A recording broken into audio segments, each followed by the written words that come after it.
മനുഷ്യർ തന്റെ സന്തോഷം നശിപ്പിക്കുന്ന തരത്തിലുള്ള ആവശ്യമില്ലാത്ത ഒരുപാട് ശീലങ്ങൾ കൊണ്ടു നടക്കുന്നുണ്ട്.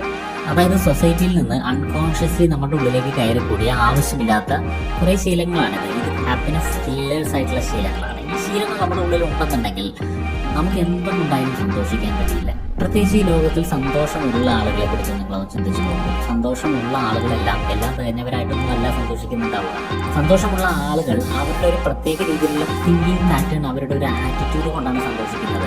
ഞാൻ ഈ സന്തോഷത്തെക്കുറിച്ച് ഒരുപാട് ചിന്തിക്കാറുണ്ട്. സന്തോഷത്തെക്കുറിച്ച് ഒരുപാട് റിസർച്ച് ചെയ്യാൻ ശ്രമിച്ചിട്ടുണ്ട്. അപ്പോൾ അതിൽ എല്ലാം തികഞ്ഞ ആളുകൾ, പൈസയും പ്രതാപവും പണവും പ്രശസ്തിയും ഒക്കെയുള്ള ആളുകളൊക്കെ വളരെ ഹാപ്പി ആണോ എന്നൊരു ചോദ്യമുണ്ടായിരുന്നു.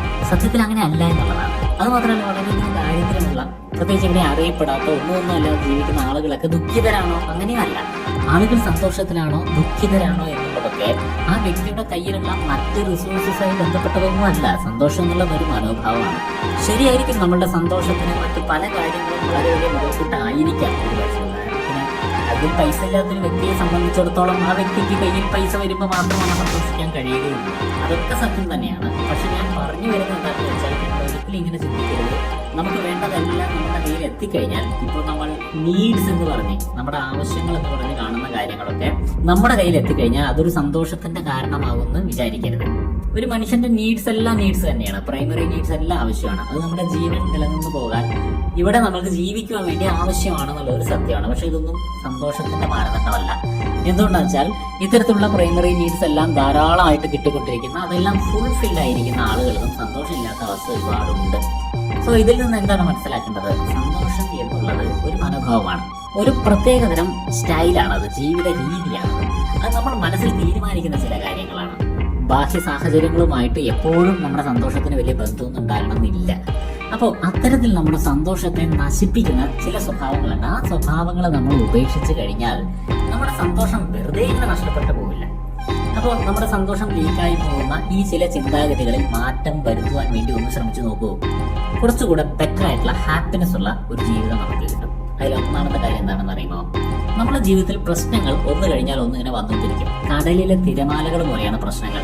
നമ്മൾ കടലിലെ തിരമാലകൾ മുഴുവൻ ഒന്ന് ശാന്തമായിട്ട്, തിരമാലകൾ ഇല്ലാത്തൊരവസ്ഥ എത്തിയിട്ട് വേണം കടലിലേക്ക് ഒന്ന് ഇറങ്ങാമെന്ന് ചിന്തിച്ചാലോ, അത് ഒരിക്കലും നിങ്ങൾ ഇറങ്ങുന്നുണ്ടാവില്ല. കാരണം അങ്ങനെ ഒരു സമയമില്ല. തിരമാല എപ്പോഴും വന്നുകൊണ്ടിരിക്കും.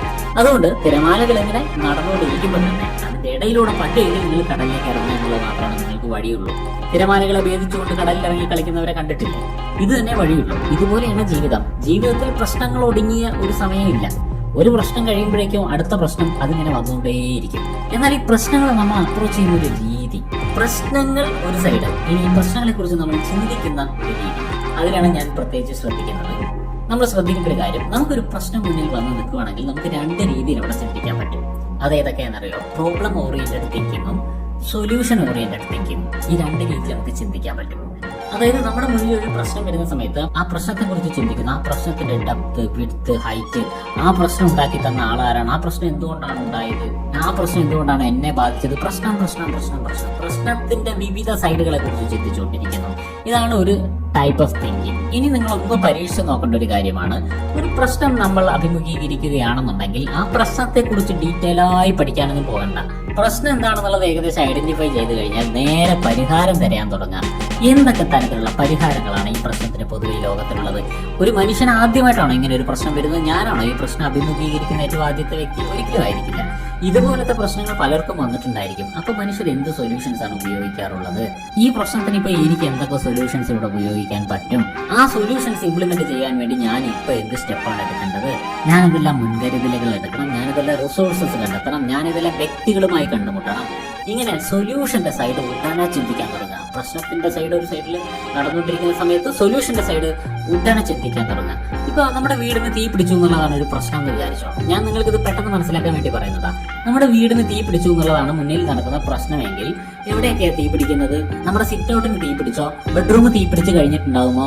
ഈ തീയിന്റെ അളവ് എത്രയുണ്ട്? അവിടുത്തെ ചൂട് എത്രയായിരിക്കും? ഇതിനെ കുറിച്ചൊക്കെ ചിന്തിച്ചിട്ട് വല്ല കാര്യമുണ്ടോ? ആരാ തീ ഇട്ടത്? എവിടെ നിന്നാണ് ഈ തീ ഉണ്ടായത്? ഇതൊക്കെ ചിന്തിച്ചിട്ട് വല്ല കാര്യമുണ്ടോ? തീ അണയ്ക്കാൻ ഈ മൊമെന്റിൽ എനിക്ക് എന്ത് ചെയ്യാൻ പറ്റുമെന്ന് മാത്രമല്ലേ നമ്മൾ ചിന്തിക്കേണ്ടത്. ഇതാണ് സൊല്യൂഷൻ ഓറിയന്റഡ് തിങ്കിങ്. തീയെ കുറിച്ച് എന്തൊക്കെ ചിന്തിക്കുന്നത് പിന്നെയാണ്. നമുക്ക് അപ്പോൾ വേണ്ടത് തീ എങ്ങനെ അണയ്ക്കാം എന്നുള്ളതാണ്. ഇതുപോലെ ജീവിതത്തിൽ എന്ത് പ്രശ്നം വരുന്ന സമയത്തും പ്രശ്നത്തിനെ കുറിച്ചിട്ട് ഒരുപാട് കേൾക്കാനും പറയാനും ചർച്ച ചെയ്യാനും പരിഹാരത്തെ കുറിച്ചിട്ട് ചിന്തിക്കുക, പരിഹാരം ഇംപ്ലിമെന്റ് ചെയ്യാൻ ശ്രമിക്കുക.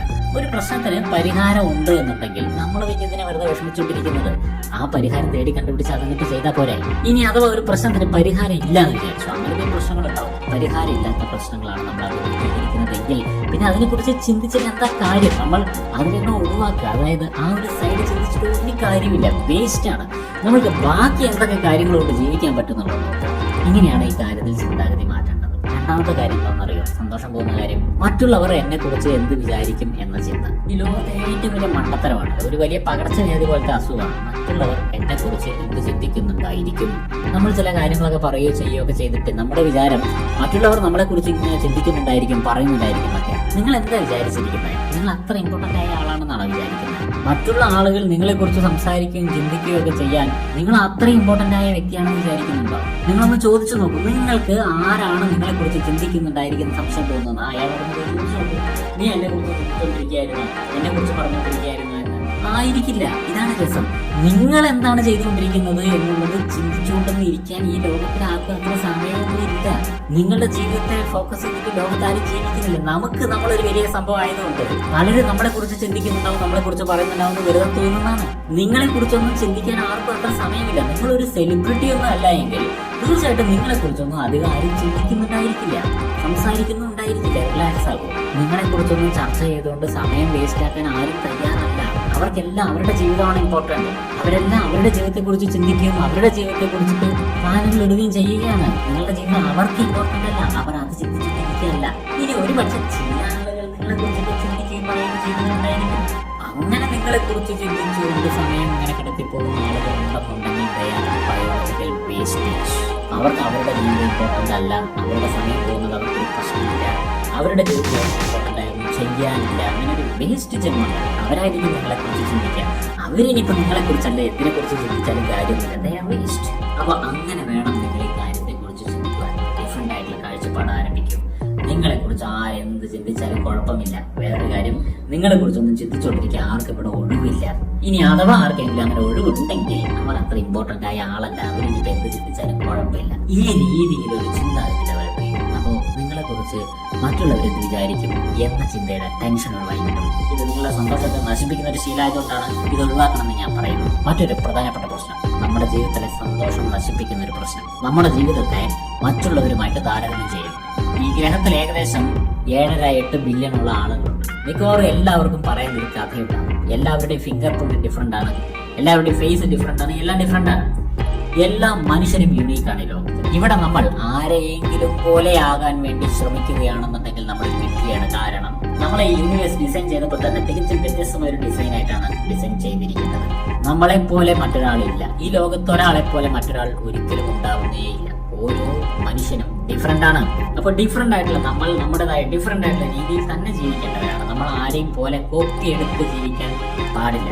നമ്മൾ ഒരാശയത്തെയും ഒരു വ്യക്തിയുടെ ജീവിതത്തെയും ഒരു വ്യക്തിയുടെ സ്കില്ലുകളെയും ഒരു വ്യക്തിയുടെ ഉത്തരങ്ങളെയും നമ്മുടെ ജീവിതത്തിലേക്ക് കോപ്പി എടുക്കും. നമ്മൾക്ക് വേണ്ട ഈച്ച് ആൻഡ് എവരിതിങ് ഫ്രഷ് ആയിരിക്കും. കുറേയൊക്കെ നമുക്ക് മറ്റുള്ളവരുടെ അനുഭവങ്ങളിൽ നിന്ന് പലതും പഠിക്കുകയൊക്കെ ചെയ്യാം. കോപ്പി അടിക്കരുത് എന്നാണ് ഞാൻ പറയുന്നത്. പരീക്ഷ ഹാളിൽ കോപ്പി അടിച്ചാൽ ചിലപ്പോൾ നിങ്ങൾ ജയിക്കും. കാരണം പരീക്ഷ ഹാളിൽ എല്ലാവരുടെയും ക്വസ്റ്റ്യൻ പേപ്പർ ഒന്നായിരിക്കും, ആൻസറും ഏകദേശം ഒന്നാണ് വരേണ്ടത്. എന്നാൽ ജീവിതത്തിൽ നിങ്ങൾ ആരെയും കോപ്പി അടിച്ചാൽ വിജയിക്കില്ല. കാരണം ഓരോരുത്തരുടെ ജീവിതത്തിൽ വരുന്ന ക്വസ്റ്റ്യൻ പേപ്പർ ഡിഫറെന്റ് ആണ്. അതുകൊണ്ട് നിങ്ങൾ നിങ്ങളുടെ ജീവിതത്തിലേക്ക് നോക്കുക. നിങ്ങൾ ആരെയും കോപ്പി അടിക്കണ്ട, നിങ്ങളുടെ ജീവിതത്തിലേക്ക് തന്നെ നോക്കുക. ലോകത്തിൽ നിന്ന് ഒരുപാട് കാര്യങ്ങൾ പഠിക്കാം. പക്ഷെ നിങ്ങളുടെ കഴിവുകൾ, നിങ്ങളുടെ മികവുകൾ, നിങ്ങളുടെ ദൗർബല്യങ്ങൾ ഇതിനെ കുറിച്ചിട്ടൊക്കെ മനസ്സിലാക്കുകയും നിങ്ങൾക്ക് എന്ത് ചെയ്യാൻ പറ്റും എന്നുള്ളത് ഐഡന്റിഫൈ ചെയ്യുകയും നിങ്ങളെ കുറിച്ച് പഠിച്ച് മനസ്സിലാക്കിയിട്ട് നിങ്ങളെ ഈ ലോകത്തിന് ഉപകാരപ്പെടുന്ന രീതിയിൽ എങ്ങനെ പ്രസന്റ് ചെയ്യാമെന്നുള്ളതിനെ കുറിച്ച് ചിന്തിക്കുകയും അങ്ങനെ നിങ്ങൾ യോഗ്യമായ രീതിയിൽ നിങ്ങളെ തന്നെ പ്രസന്റ് ചെയ്ത് കഴിഞ്ഞാൽ നിങ്ങൾക്ക് വേണ്ടതൊക്കെ ഈ ലോകത്ത് നിന്ന് തിരിച്ചു കിട്ടുകയും ചെയ്യും. അത് എക്സ്പീരിയൻസ് ചെയ്യുകയും ചെയ്യാം. മറ്റുള്ളവരുമായിട്ട് സ്വന്തം ജീവിതം താരതമ്യപ്പെടുത്താതിരിക്കുക. അയാൾ അത് വാങ്ങിയതുകൊണ്ട് എനിക്കത് വേണം, എല്ലാവരുടെ കയ്യിലും ഐഫോൺ ഉള്ളതുകൊണ്ട് എനിക്കും വേണം, എല്ലാവരുടെയും ഈ കാറാണ് അതുകൊണ്ട് എനിക്കും ഈ കാർ വേണം. എല്ലാ കാര്യത്തിലും മറ്റുള്ളവരെ നമ്മൾ ഇങ്ങനെ കോപ്പി അടിക്കാൻ തുടങ്ങി കഴിഞ്ഞാൽ നമ്മുടെ ജീവിതത്തിൽ അതിനെ ഒഴിവുണ്ടാകും. അതുകൊണ്ട് സ്വന്തമായിട്ടുള്ള ഒരു രീതി വേണം. നമ്മൾ ആരെയും കോപ്പി അടിച്ചിട്ടായിരിക്കും ഒരു ട്രെൻഡിനെ ഫോളോ ചെയ്തിട്ടായിരിക്കും.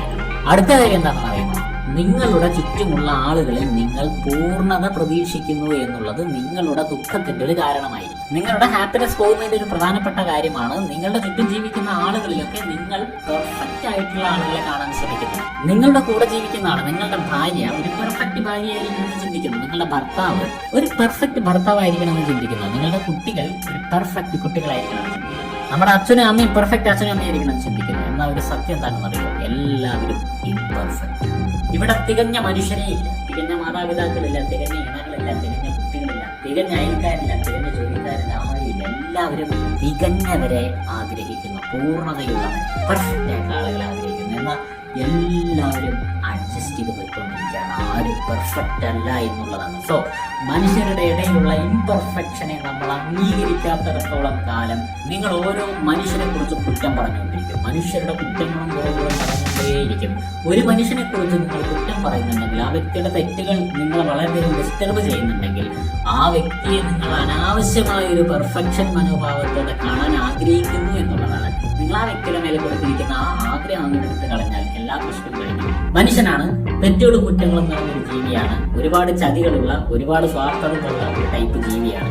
ഈ ജീവിയിൽ നിന്ന് ഇങ്ങനെയൊക്കെ തന്നെ പ്രതീക്ഷിക്കാൻ പാടുള്ളൂ എന്ന് മനസ്സിലാക്കിയിട്ട് ആ പ്രതീക്ഷിക്കാവുന്നത് മാത്രം മനുഷ്യരിൽ നിന്ന് പ്രതീക്ഷിക്കുന്ന ഒരവസ്ഥയിൽ നമ്മൾ ജീവിക്കുകയാണെന്നുണ്ടെങ്കിൽ നമ്മളുടെ സന്തോഷം ചോർന്നു പോകുന്നത് വളരെയധികം നമുക്ക് കുറയ്ക്കാം. സന്തോഷം നശിപ്പിക്കുന്ന മറ്റൊരു പ്രധാനപ്പെട്ട കാര്യം, മറ്റുള്ളവർ നിങ്ങൾക്ക് വേണ്ടി ജീവിതം ഡിസൈൻ ചെയ്ത് തരുവാണെങ്കിൽ നിങ്ങളുടെ സന്തോഷം പോകും. നമ്മൾ ചെയ്യാൻ ഇഷ്ടപ്പെടുന്ന കാര്യങ്ങൾ വേണം നമ്മൾ ചെയ്യാൻ. നമ്മൾ ആരുടെയും ഡിസൈനിൽ ജീവിക്കരുത്. നമ്മുടെ അച്ഛനമ്മയാണെങ്കിൽ പോലും അവരുടെ ഡിസൈനിങ്ങിൽ നമ്മൾ ജീവിക്കരുത്. മറ്റൊരാൾ ഡിസൈൻ ചെയ്ത ജീവിതത്തെ നമ്മൾ ജീവിക്കാൻ വേണ്ടി ഉപയോഗിച്ചു കഴിഞ്ഞാൽ ജീവിതത്തിൽ എപ്പോഴും ഒരു അസംതൃപ്തി ഉണ്ടായിക്കൊണ്ടേ. നമ്മൾ ശ്രദ്ധിക്കേണ്ട ഒരു കാര്യമില്ല, നമ്മുടെ ജീവിതം ഡിസൈൻ ചെയ്തത് നമ്മളാണ്. ശരിയാണ്, അതിൽ പിഴവുകൾ സംഭവിച്ചാലും ശരി, അതിന്റെ ഉത്തരവാദിത്വം നമുക്കാണ്. സംഭവിക്കുന്ന പിഴവുകൾക്ക് സാരമില്ല, ഞാൻ ചെയ്തതുകൊണ്ടല്ലേ എന്ന് ചിന്തിക്കുവാൻ നമുക്ക് പറ്റണം.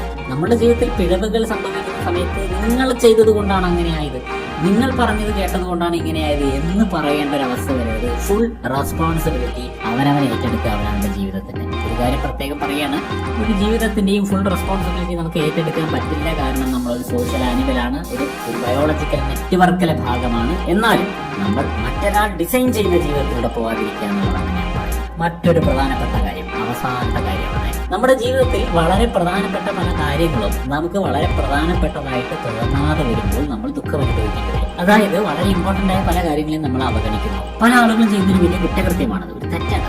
ജീവിതത്തിൽ വളരെ ഇമ്പോർട്ടന്റ് ആയിട്ടുള്ള പലതിനെയും നമ്മൾ ഇമ്പോർട്ടന്റ് ആയി കാണുന്നില്ല. ഒരു ഉദാഹരണത്തിന് സാധാരണ കേരളത്തിലൊക്കെ കാണുന്ന ഒരു രംഗം ഞാൻ പറഞ്ഞുതരാം. എന്റെ ഭർത്താവ് ശരിയല്ല, അല്ലെങ്കിൽ എന്റെ ഭാര്യ ശരിയല്ല. ഇത് ജീവിതകാലം മുഴുവൻ ഒരു ദുഃഖത്തിന്റെ കാരണമാക്കിയിട്ട് ഒരാൾ കൊണ്ടു നടക്കാറുണ്ട്. ആ വ്യക്തിയോട് ചോദിക്കുകയാണ്, നിങ്ങളുടെ ശരീരം ശരിയാണോ? നിങ്ങളുടെ ശരീരം ആരോഗ്യമുള്ള ഒരു ശരീരമാണോ? Is it a healthy body? അപ്പൊ ആള് പറയാണ്, അല്ല, ആരോഗ്യമുള്ള ശരീരമല്ല. നിങ്ങൾക്ക് വളരെ ഇമ്പോർട്ടന്റ് ആയിട്ടുള്ള ഒരു കാര്യമാണ് സ്വന്തം ശരീരം ആരോഗ്യമുള്ളതായി പരിരക്ഷിക്കുക എന്നുള്ളത്. അതിനുവേണ്ടി ചെയ്യാവുന്ന മാക്സിമം കാര്യങ്ങൾ ചെയ്യുക എന്നുള്ളത്. അത് നിങ്ങൾ ചെയ്യുന്നുണ്ടോ? ഇല്ല, ചെയ്യുന്നില്ല. പിന്നെന്താ ചെയ്തുകൊണ്ടിരിക്കുന്നത്? ഭർത്താവിനെ ശരിയാക്കാൻ വേണ്ടി ഓടിക്കൊണ്ടിരിക്കുകയാണ്. കണ്ടോ? ഒരു വ്യക്തിയുടെ ആരോഗ്യമുള്ള ശരീരം, മാന്യമായ ജോലി, ആവശ്യമുള്ള നല്ല ബന്ധങ്ങൾ, ഇതൊക്കെ ഒരു വ്യക്തിയുടെ ജീവിതത്തിൽ ആവശ്യമുള്ള കാര്യമാണ്. ഈ ആവശ്യമുള്ള പ്രാഥമികമായിട്ടുള്ള കാര്യങ്ങളിൽ ഒട്ടും ശ്രദ്ധയില്ല, അശ്രദ്ധമാണ്. എന്നിട്ട് അതിന്റെ അത്ര തന്നെ ഇമ്പോർട്ടന്റ് അല്ലാത്ത ഒരു കാര്യത്തെക്കുറിച്ച് അമിതമായി ശ്രദ്ധിക്കുന്നു. ഉദാഹരണത്തിന്, ഒരു ഭർത്താവ് എന്നുള്ളത് സ്വന്തം ശരീര ആരോഗ്യത്തിനേക്കാൾ കൂടുതൽ ഇമ്പോർട്ടന്റ് ആണോ? ചിന്തിച്ചു നോക്കൂ. ഈ ലോകത്തുള്ള ഏതൊരു ബന്ധവും നമ്മുടെ സ്വന്തം ശരീര ആരോഗ്യത്തിനേക്കാൾ ഇമ്പോർട്ടന്റ് അല്ല. കാരണം നിങ്ങളുടെ സ്വന്തം ശരീരാരോഗ്യം ക്രമാതീതമായി നശിച്ചു പോയാൽ നിങ്ങൾ മരിച്ചു പോകും. നിങ്ങൾ മരിച്ചു പോയാൽ പിന്നെ നിങ്ങൾക്ക് ഒരു ബന്ധത്തിനെ കുറിച്ചിട്ട് സംസാരിക്കാനില്ലല്ലോ. അപ്പൊ ബന്ധങ്ങളെല്ലാം നിങ്ങൾ ജീവനോടെ ഉണ്ടെങ്കിലല്ലേ ഉള്ളൂ. നിങ്ങളുടെ ജീവൻ തന്നെ നശിക്കുന്ന രീതിയിലേക്ക് നിങ്ങളുടെ ശരീരം മാറുവാണെങ്കിൽ പിന്നെ നിങ്ങൾക്ക് എന്ത് ബന്ധം? അപ്പോ ആരോഗ്യം ബന്ധങ്ങളെക്കാൾ ഇമ്പോർട്ടന്റ് ആണ്. നിങ്ങൾ ബന്ധങ്ങളെ നേരാക്കാൻ വേണ്ടി ഓടി നടന്ന സമയം കളയുകയും സ്വന്തം ആരോഗ്യം നേരാക്കാൻ വേണ്ടി ഒട്ടും സമയം കൊടുക്കുന്നുമില്ല എങ്കിൽ നിങ്ങൾ വളരെ നെഗറ്റീവായിട്ടുള്ള ഒരു തീരുമാനമാണ് എടുത്തിരിക്കുന്നത്. നിങ്ങൾ അതിനുവേണ്ടി ശ്രമിക്കുന്ന സമയം ഇവിടെ ശരീരത്തിന്റെ ആരോഗ്യം സംരക്ഷിക്കാൻ വേണ്ടി കുറച്ച് ഓടിയിരുന്നെങ്കിൽ ആരെങ്കിലും മര്യാദയ്ക്ക് ഉണ്ടാവുകയായിരുന്നു. അപ്പോൾ ഇതൊരു ഉദാഹരണം പറഞ്ഞാണ്. ഇതുപോലെ ജീവിതത്തിൽ വളരെ പ്രധാനപ്പെട്ട ചിലതിനെ അവഗണിച്ചുകൊണ്ടാണ് ഒരിക്കലും നടക്കാത്ത പല കാര്യങ്ങളിലും പിന്നാലെ ഓടിക്കൊണ്ടിരിക്കുന്നത്. ഇത് നമ്മുടെ സന്തോഷത്തെ നശിപ്പിച്ചു കളയുന്ന ഒരു കാര്യമാണ്. ഒരു പ്രായത്തിലെത്തുന്ന സമയത്ത് നിങ്ങൾ അതും നടന്നിട്ടില്ല ഇതും നടന്നിട്ടില്ല എന്നുള്ള അവസ്ഥ വരും. എന്റെ കാര്യവും ഞാൻ നോക്കാൻ മറന്നു, മറ്റേ ആള് നന്നാക്കാനും മറന്നു, രണ്ടും നടന്നില്ല, ടൈം കുറെ വേസ്റ്റ് ആയി. ഇങ്ങനെ നിങ്ങൾക്കൊരു അപകർഷത ബോധം ഉണ്ടാവാതിരിക്കണമെങ്കിൽ അതിനേക്ക് അവഗണിക്കേണ്ടതിനേക്ക് അവഗണിച്ച് പ്രാധാന്യം കൊടുക്കേണ്ടതിന് മാത്രം പ്രാധാന്യം കൊടുക്കാൻ പഠിക്കണം. ഇത്രയും കാര്യങ്ങളിൽ ഒന്ന് ശ്രദ്ധിച്ചു കഴിഞ്ഞാൽ നമുക്കൊരു സന്തോഷമുള്ള ജീവിതം കെട്ടിപ്പടുക്കുന്നതിന്റെ പ്രാഥമികമായ ചുവടുകളായെന്ന് പറയാം. ഇതിനെക്കുറിച്ചിരുന്നൊന്ന് ചിന്തിച്ചു നോക്കൂ. നിങ്ങൾക്ക് ഇതിനെക്കുറിച്ച് അഡീഷണൽ എന്തെങ്കിലും പറയാനുണ്ടെങ്കിൽ പറയൂ. നമുക്ക് വീണ്ടും കാണാം.